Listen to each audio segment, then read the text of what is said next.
শ্রেষ্ঠ জাতি। খায়রুকুম মান তাআল্লামাল কুরআন ওয়া আল্লামা, যারা এই কোরআন মাজিদ শিক্ষা করে এবং শিক্ষা দেয়, তারা এই সমাজে, এই রাষ্ট্রে, গোটা ওয়ার্ল্ডে তারা হচ্ছে শ্রেষ্ঠ সন্তান, শ্রেষ্ঠ জাতি। এই কোরআন শরীফ শুধু শিক্ষা দেওয়া এটা পর্যন্তই কিন্তু ক্ষান্ত নয়।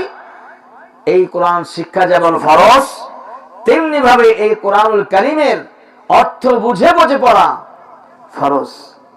সুবহানাল্লাহ বিহামদিহি, এটা বুঝে পড়াও ফরজ।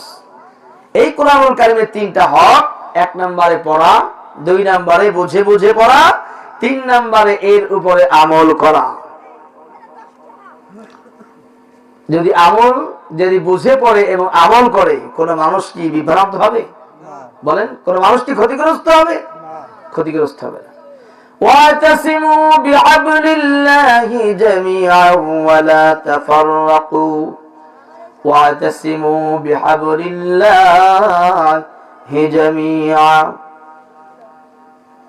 আল্লাহ পাক বলছেন, ইসলামের রজ্জুকে তোমরা আঁকড়িয়ে ধরো, মজবুত ভাবে তোমরা ধরো। কোরআনুল কারীমের রজ্জুকে তোমরা মজবুত ভাবে ধরো, কোরআনুল কারীমের নিয়মগুলো তোমরা মজবুত ভাবে ধরো, এই কোরআনুল কারীমের বিধানকে তোমরা মজবুত ভাবে ধরো। কেউ তোমাদের ফেরকা করতে পারবে না, কেউ তোমাদের বিভ্রান্ত করতে পারবে না, কেউ তোমাদের হালাক করতে পারবে না, কেউ তোমাদের ক্ষতিগ্রস্ত করতে পারবে না, কেউ তোমাদের ধ্বংসের দিকে টেনে নিতে পারবে না, কেউ তোমাদের নিতে পারবে না যদি কোরআনুল কারীমের রজ্জুকে আঁকড়িয়ে ধরো। তাহলে তোমাদের কেউ কি করতে পারবে না? হালাক করতে পারবে না, ক্ষতিগ্রস্ত করতে পারবে না। কিন্তু আজ কোরআনুল কারীমকে আসলে সব জায়গায় পড়া হয়।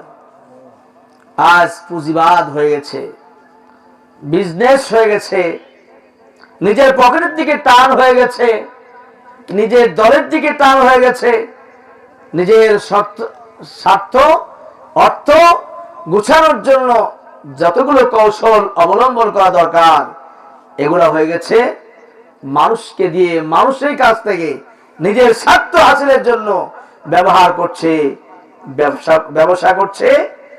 এই ধর্ম, ইসলাম ধর্ম, কোরআনের ধর্মে, হাদিসের ধর্মে, এগুলো মানুষকে আকৃষ্ট করার চেষ্টা করছে, কিন্তু আসলে তাদের উদ্দেশ্যটা কি?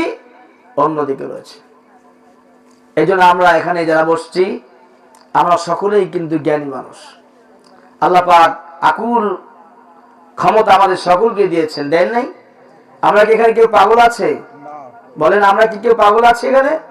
এখানে কোনো হিন্দু, বৌদ্ধ, খ্রিস্টান এবং অন্য কোনো ধর্মের মানুষ কেউ আছি? নাই, সবাই মুসলিম, সবাই মুসলমান।